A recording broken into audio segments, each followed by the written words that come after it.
I love that quote, and she's talking specifically about Madonna in relation to her growing up Catholic, as I did, and this idea that, you know, subversion needs limits to violate, where, you know, if you're told no, no, no all the time, that something becomes a little bit more exciting and thrilling because it's like off limits. And a big part of the book is redefining the idea of the slut. And I'm really specific in the book when I say I don't necessarily just want to flip the meaning of slut from something that's bad and shameful to something that's like entirely positive.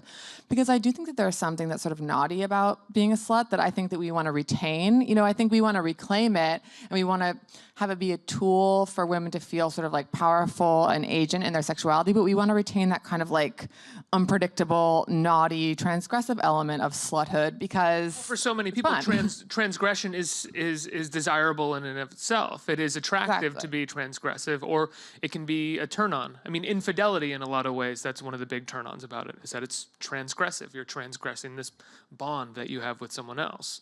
So what do you do when you sort of lose that boundary of transgression?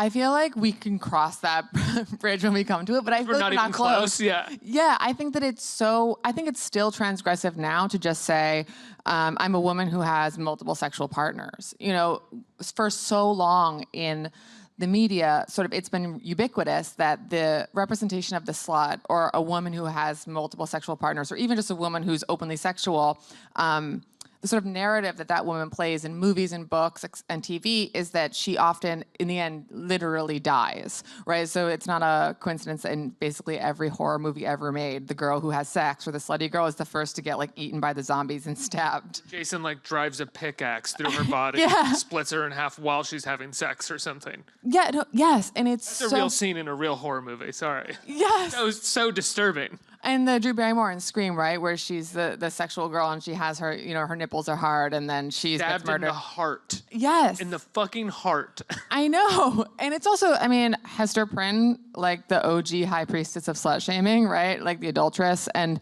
these narratives, the punished slut narrative is really ubiquitous. So there's very few female characters in media that transcend that narrative. Like Samantha from Sex and the City is one of the only women really that we see who's representative as being a hypersexual woman who has a job, who is in control of her life, who's happy.